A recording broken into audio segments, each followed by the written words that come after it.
Queridas hermanas, queridos hermanos, les saludo en el amor del Señor y les invito a que abran su Biblia en la carta de Pablo a los Filipenses.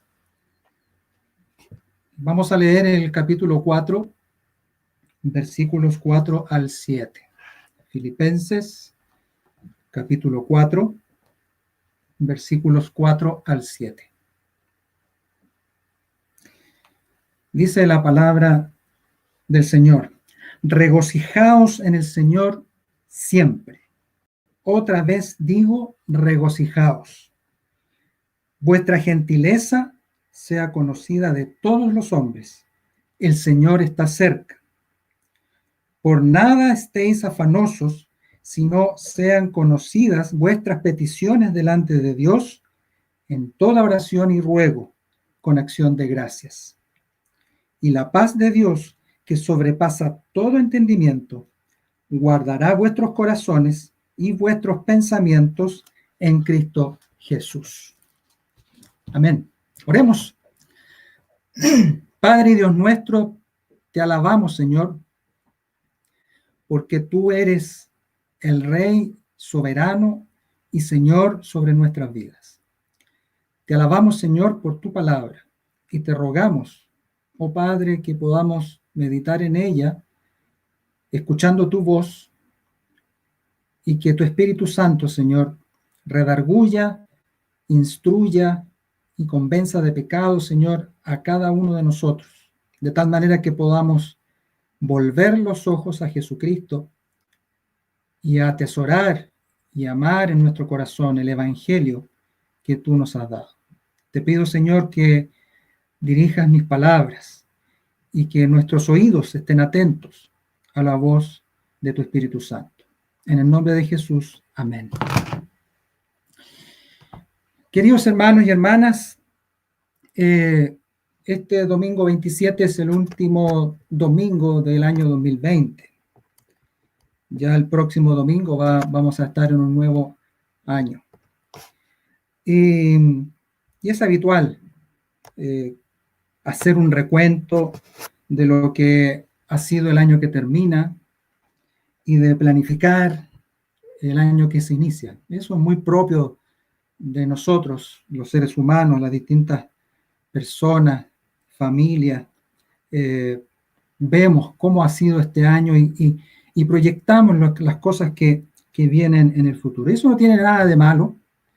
De hecho, es importante hacerlo porque es también una característica propia de la responsabilidad personal, de madurez y de diligencia. De hecho, la palabra del Señor nos recuerda que dice, mira perezoso, mira a la hormiga cómo trabaja en el verano para tener alimento en el invierno. Así que es sano, es bueno hacer un recuento y proyectar el futuro, el año que se inicia. De hecho, la iglesia, como congregación, como iglesia local, todos los años tiene que hacer una asamblea donde presenta informes y donde se analiza el presupuesto de lo que se va a hacer. Todo eso justamente pertenece a la prudencia cristiana y al buen orden de las cosas. Y eso también aplica a la vida personal de cada uno, a la vida de la familia. Sin embargo, cuando uno hace un recuento, cuando uno proyecta o planifica lo que ha de venir en el futuro, no debe hacerse sin tener un fundamento, no debe hacerse pensando en que las cosas dependen de nuestras decisiones personales, familiares o como iglesia local, sino que debemos tener los ojos puestos en el fundamento verdadero, eterno, permanente, que es el Evangelio de Cristo. Ese es el fundamento en el cual debemos tener no solo nuestra vida, sino que también nuestros tiempos, que el Señor nos ha dado el privilegio de vivir. Un año difícil, ciertamente, pero frente a este término de año y a lo que vendrá, la verdad es que no debemos quedarnos en la queja, en los lamentos, en recordar con melancolía ciertas cosas que antes podíamos hacer y ahora que no podemos, que ciertamente están atesorados en el corazón. Pero hemos querido en esta oportunidad poner la atención en cómo debemos vivir el Evangelio del Señor cada día, porque ese es el fundamento en el cual nosotros debemos desarrollar nuestra vida. De hecho, ahí en Filipenses, en el capítulo 3, versículo 20, dice la preocupación del apóstol Pablo al escribir esta carta, dice solamente que os comportéis como es digno del Evangelio de Cristo. Porque no somos ciudadanos. Eso está en Filipenses 1:27 y en Filipenses 3:20 dice que no somos ciudadanos de este mundo, sino que somos ciudadanos del reino de los cielos. Por lo tanto, debemos comportarnos, debemos vivir, debemos actuar en este mundo como es digno del Evangelio de Cristo. La situación desesperada del hombre es la oportunidad de Dios. Así lo dice William Hendrickson, citando algunas palabras de otros autores. La desesperación, la situación desesperada del ser humano es la oportunidad de Dios. Frente a todas nuestras complejidades, inquietudes y dificultades que tenemos en la vida, debemos aprender a ver cómo Dios usa todas las circunstancias que nos rodean para su gloria y también para nuestro propio bien. Y es por eso que, ciertamente, si el Evangelio de Cristo es el fundamento, debemos preguntarnos primero qué es el Evangelio, para luego ver cuáles son los frutos entonces que surgen, que emanan de ese Evangelio en la vida de los cristianos y cristianas. ¿Qué es el Evangelio? Y tenemos una definición que muchas veces, por la simpleza de ella, perdemos la perspectiva. El Evangelio es literalmente una buena noticia. ¿Y cuál es la buena noticia? ¿Cuál es ese anuncio, ese evangelio que se proclama? Y es que Dios salva a pecadores. Dios salva a pecadores. Dios Padre, el creador y sustentador del universo, amó de tal manera al pecador que envió a su Hijo Jesucristo, Dios encarnado, a morir en la cruz y resucitar de entre los muertos para pagar la deuda del pecador. Y mediante el poder del Espíritu Santo regenerar el corazón para una vida nueva, santificando cada día por su gracia al pecador redimido. Dios salva a pecadores. Ese es el Evangelio. Pero este Evangelio, que es un mensaje, es una noticia que debe ser proclamada, no es solo un anuncio de un hecho histórico que ocurrió con la venida del Hijo de Dios hace 2000 años atrás. Y no es solamente que aquella obra que fue cumplida por el Señor Jesucristo en la cruz y luego su resurrección haya quedado en el pasado como algo que nos asegura un futuro eterno, glorioso. Muchas veces perdemos la perspectiva de que ese evangelio es para vivirlo cada día. No solo fue un hecho histórico, revelado por Dios en Cristo, sino que es un hecho que debemos vivir cada día, el Evangelio de Cristo. Y por eso es que el texto que hemos leído nos habla acerca de cuáles son esos frutos del Evangelio cuando vivimos verdaderamente este mensaje. Y el primero de ellos es que el Evangelio produce gozo. El Evangelio produce gozo. El Evangelio del Señor Jesucristo es razón suficiente para estar gozosos en todo tiempo. Eso puede ser sorprendente, porque ¿cómo estar gozosos? ¿Cómo estar regocijados en medio de tanta dificultad, de tanta tristeza, en medio de tanta perplejidad? Sin embargo, Pablo insiste en que el gozo es mucho más profundo que aquella alegría superficial que se genera a partir de los buenos momentos y de los momentos gratos en la vida, sino que el gozo descansa y se aferra y se ancla en el Evangelio de Cristo. Éramos muertos en nuestros delitos y pecados, pero por la acción y la obra de Cristo en la cruz, hemos sido revividos, hemos sido renacidos a una vida abundante, verdadera y una vida eterna. ¿Cómo no estar alegres? Esa es razón más que suficiente para estar gozosos en el Señor.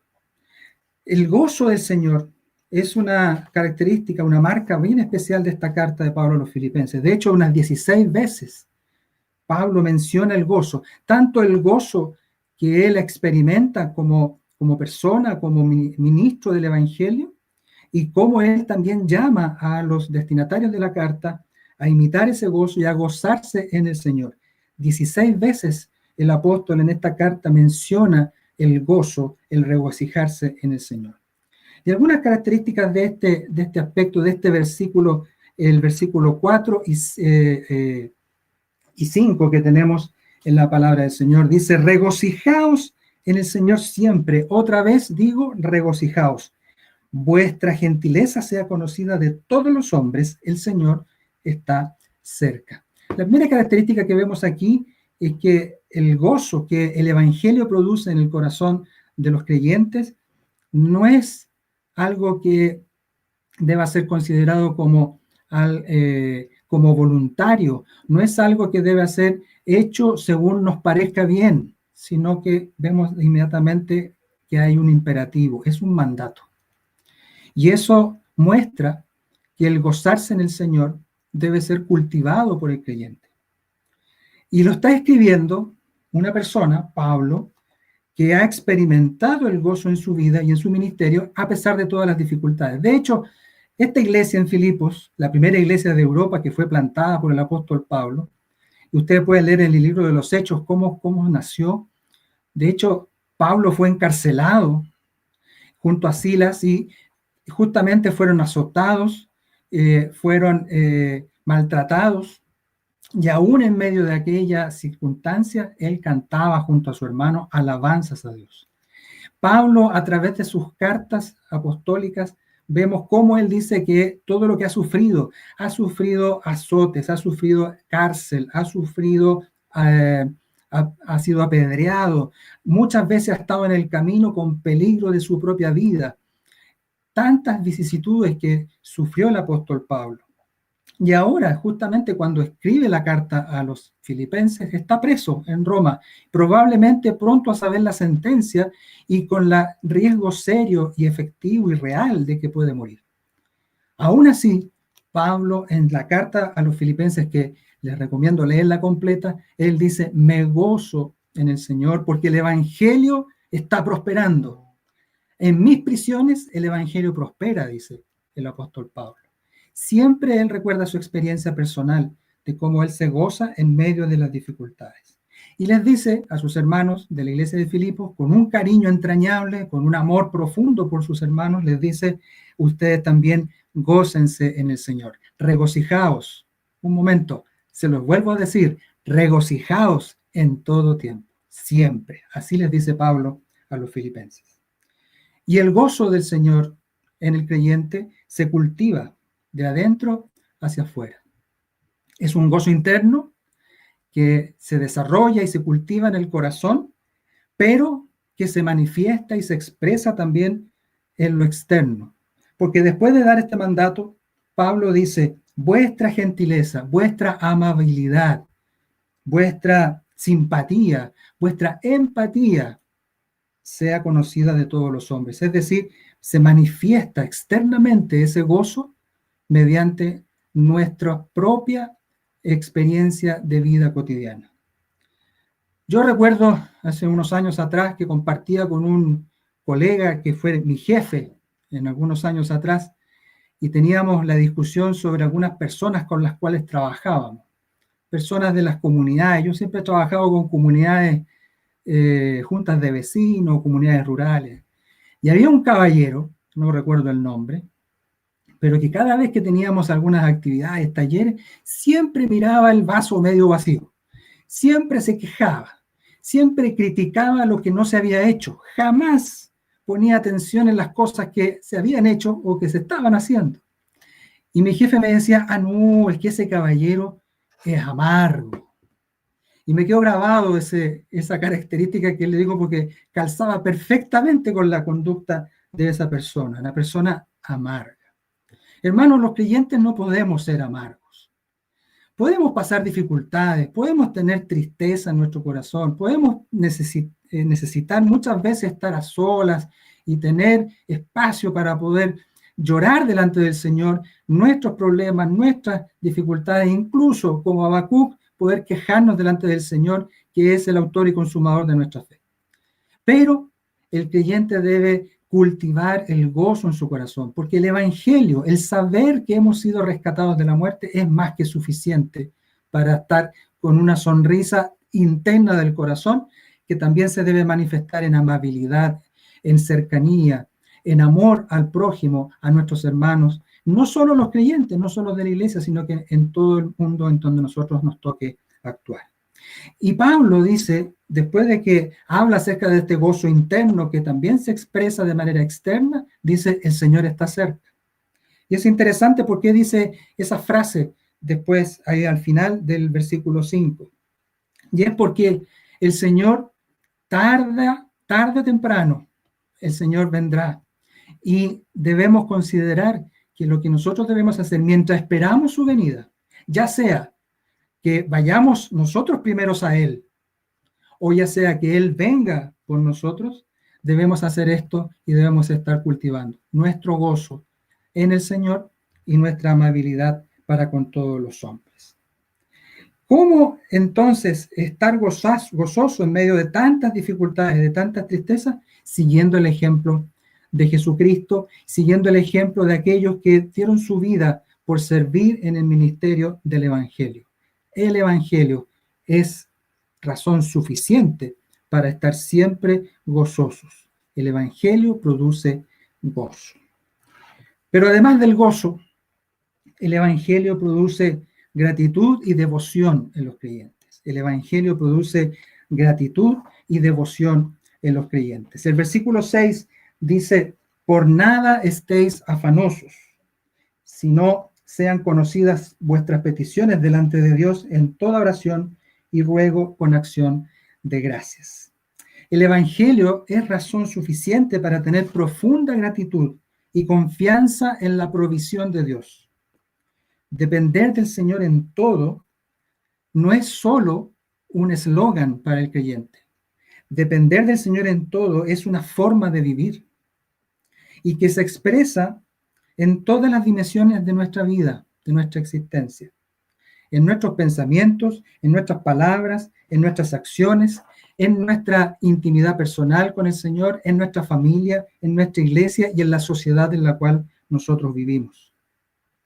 No os afanéis, dice, y eso nos recuerda las palabras de Jesús cuando ahí en el Evangelio según Lucas capítulo 12 nos recuerda que debemos buscar primeramente el reino de Dios y todas las otras cosas, es decir, lo que habemos de vestir, lo que habemos de beber, lo que habremos de comer, dónde podamos habitar, todo eso el Señor os lo añadirá a nuestras peticiones. Todo eso están escondidos, es provisto por el Señor para los creyentes.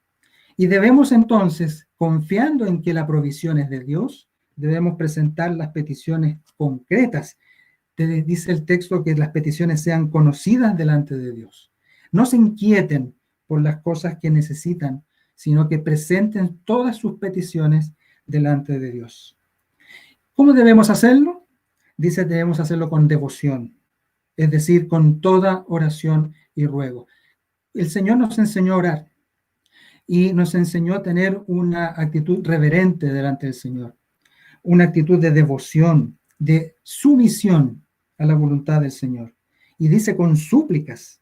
Y eso significa con total dependencia de la provisión de Dios. Cuando nosotros clamamos y suplicamos al Señor, estamos reconociendo nuestra dependencia del Señor en todo. Y nuevamente se viene aquí a expresar este concepto de totalidad.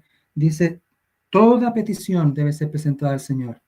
También lo decía en el versículo 4, regocijaos en el Señor siempre, en todo momento, en todo tiempo.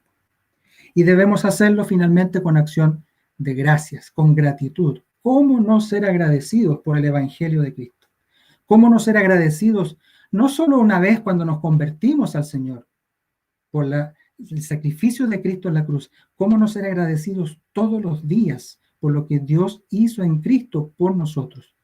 Por su amor que se manifestó a nosotros. Aún nosotros siendo pecadores, Él nos rescató de la muerte y nos rescató del pecado. Debemos ser agradecidos, una actitud de acción de gracias permanente. Mire lo que dice Romanos, el apóstol Pablo escribiéndole a los Romanos en el capítulo 8, versículo 32, el que no se reservó ni a su propio Hijo, ¿cómo no nos dará también con él todas las cosas? ¿Y esto quién lo dice? Alguien que lo experimentó. El apóstol Pablo nuevamente, y vemos en la carta que escribe a los filipenses, habla acerca de su aprendizaje. Mire lo que dice en el capítulo 4, versículo 12 de Filipenses. Dice, sé vivir humildemente y sé tener abundancia. En todo y por todo estoy enseñado, así para estar saciado como para tener hambre, así para tener abundancia como padecer necesidad. Pablo, en su experiencia personal, él ha experimentado esto, de depender de la provisión de Dios y de tener acción de gracias cada día por lo que el Señor le da. En abundancia o en necesidad, debemos ser siempre agradecidos y presentar nuestras peticiones delante del Señor. Es razón más que suficiente el Evangelio de Cristo para ser agradecidos y para presentar delante del Señor todas nuestras peticiones confiando en su provisión. Finalmente, hermanos, el Evangelio produce paz, la verdadera paz. El versículo 7 dice, y la paz de Dios, que sobrepasa todo entendimiento, guardará vuestros corazones y vuestros pensamientos en Cristo Jesús.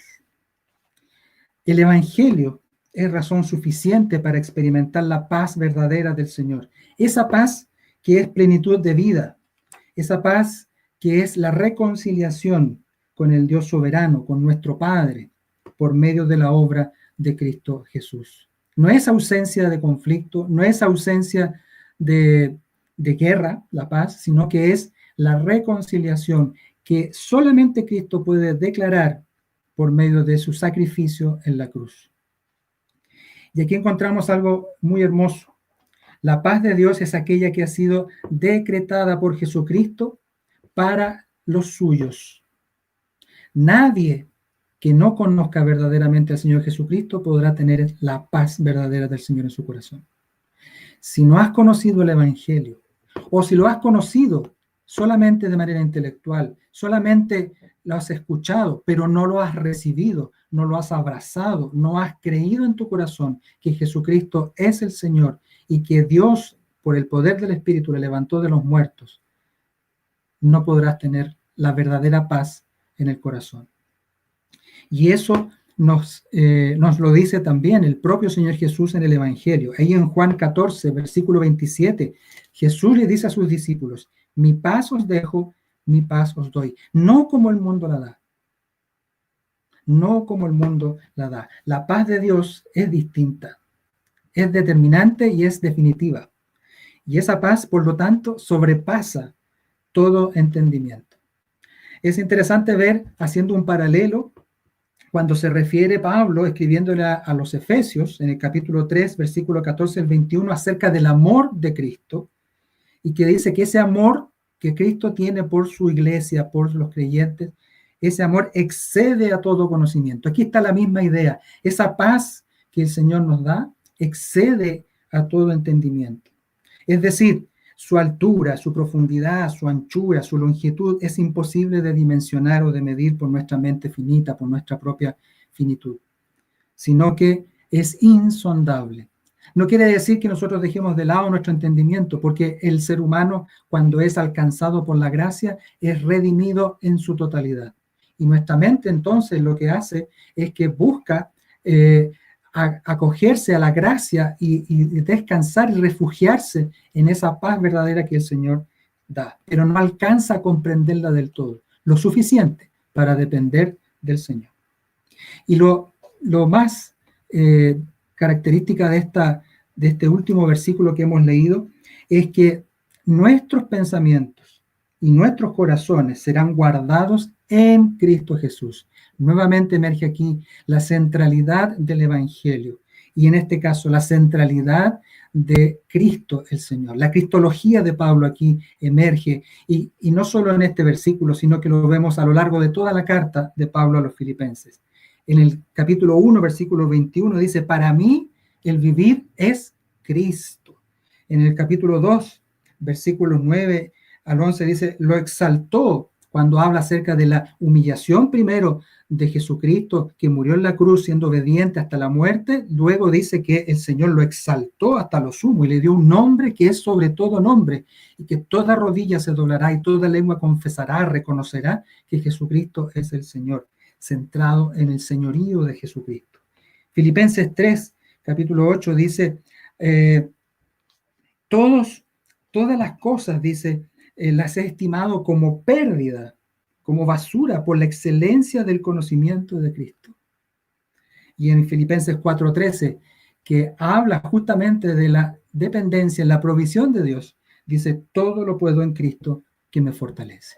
Así que esa paz, ese gozo, esa acción de gracia que es fruto del Evangelio en la vida del creyente, es cristocéntrica. Porque el Evangelio está centrado en Cristo. Dios salva a pecadores por medio de la obra del Señor Jesucristo. Hermanos, quiero terminar con una invitación y un llamado. El Señor nos hace un llamado a vivir el Evangelio cada día. Y es muy hermoso cómo lo plantea William Hendrickson en su comentario sobre la carta a los Filipenses, donde él hace la siguiente síntesis de los versículos que están más adelante, versículos 8 y 9 de Filipenses 4, que luego al final vamos a leer. Pero él dice, la virtud de lo que el apóstol habla, que en este caso estamos refiriéndonos a los frutos del Evangelio, el gozo, la acción de gracias y la paz. El fruto del Evangelio es el fruto que nace, dice Hendrickson, del árbol de la salvación, cuyo tronco es la fe y cuyas raíces están profundamente arraigadas en el suelo de la gracia soberana y salvadora. Y nos recuerda allí lo que dice Efesios en capítulo 2, al final, en versículos 8 al 10, donde dice que las buenas obras Dios las preparó de antemano para que anduviésemos en ellas. O Pedro, en su segunda carta, capítulo 1, versículo 5, dice que añadir a la fe, añadir virtud. Es decir, el Señor nos manda no solo a que cultivemos el gozo, que seamos agradecidos y que disfrutemos y recibamos la paz de Dios, sino que seamos cada día, estemos ocupados en manifestar en la vida cristiana las virtudes cristianas. ¿Y cuáles son aquellas? Y vamos a leer el versículo 8 y 9 de Filipenses capítulo 4, que dice lo siguiente. Por lo demás, hermanos, finalmente, significa el por lo demás aquí, por lo demás, finalmente, hermanos, todo lo que es verdadero, todo lo honesto, todo lo justo, todo lo puro, todo lo amable, todo lo que es de buen nombre, si hay virtud alguna, si algo digno de alabanza, en esto pensad. Lo que aprendisteis y recibisteis y oísteis y visteis en mí, eso haced, y el Dios de paz estará con vosotros. Es decir, el apóstol Pablo dice, tú quieres cultivar los frutos del Evangelio en tu vida, quieres vivir gozosamente cada día, quieres presentar delante del Señor tus peticiones en acción de gracias, confiando plenamente en la provisión de Dios, quieres disfrutar la paz verdadera del Señor, entonces piensa en lo verdadero, en lo honesto, en lo justo, en lo puro, en lo amable, piensa lo que es de buen nombre. En las virtudes, finalmente, en las virtudes cristianas que son dignas de alabanza por causa de que dan gloria al Señor. Pero no solamente piensa, no solo pases tiempo pensando en estas cosas, en estas virtudes, sino que también ponlas por obra. Practica, hace las cosas que piensas. Y esto es, de alguna manera, ser consecuentes con la palabra del Señor, que el Evangelio debe hacerse vida en nosotros, los creyentes. Y Pablo se pone como ejemplo. Y de hecho, ya lo habíamos mencionado. Y Pablo está escribiendo también desde su propia experiencia como hijo de Dios, redimido, pecador redimido, que por la gracia de Dios puede dar testimonio de cómo él se gozaba, cómo él presentaba sus peticiones en acción de gracia y cómo vivía la paz del Señor. Dice, lo que aprendisteis, lo que recibiste, lo que oíste y lo que visteis, en mí, esto hacer. En otras palabras, está diciendo, imíteme a mí, siempre que yo imite a Cristo. Jamás debemos imitar a nadie que no sea un seguidor del Señor Jesucristo. Pablo lo era, por la gracia de Dios. Y él nos dice que no solamente debemos pensar en estas virtudes, sino que también hacerlas. Y termina de manera maravillosa, dice, y el Dios de paz estará con vosotros. Interesante, en el versículo 7 dice, la paz de Dios guardará tus pensamientos y tu corazón en Cristo Jesús. Aquí hay un cierre maravilloso porque no solo la paz el Señor nos da para disfrutarla, sino que Él se da a sí mismo. El Dios de paz estará con vosotros. Queridos hermanos, el Evangelio de Cristo debe ser el fundamento para hacer un recuento de nuestro año que estamos terminando y de ver cómo enfrentar el próximo año. Y ese Evangelio debemos cultivar en nuestra vida cada día para que los frutos del Evangelio, es decir, el gozo en todo tiempo, la acción de gracias en todo tiempo y la paz de Dios que guarda nuestros pensamientos y nuestros corazones en Cristo Jesús, no solamente sea realidad en nuestros pensamientos, en nuestras palabras, sino que también en nuestras conductas cada día, porque el Señor nos llama a caminar en las buenas obras que Él preparó de antemano para que anduviésemos en ellas. Oremos. Te damos gracias, Señor, por tu palabra y te rogamos, en el nombre de Jesús, que cada uno de nosotros, Señor, en esta hora podamos confesar que Cristo habita por la fe en nuestro corazón, que abracemos el Evangelio de Cristo, que podamos, Señor, creer en nuestro corazón de que tú has muerto en la cruz por nuestros pecados y que nos has dado vida eterna y has perdonado nuestros pecados. El Evangelio, Señor, que tú nos has enseñado por medio de tu palabra y revelado en Cristo Jesús, es razón más que suficiente, Señor, para ser gozosos cada día y para darte gracias, Señor, cada día, con oración, con ruego, con petición, confiando en tu provisión. Y te damos gracias, Señor, por la paz verdadera que tú has obrado por medio de Cristo, Señor, para nuestra reconciliación contigo. En el nombre de Jesús te lo agradecemos. Amén.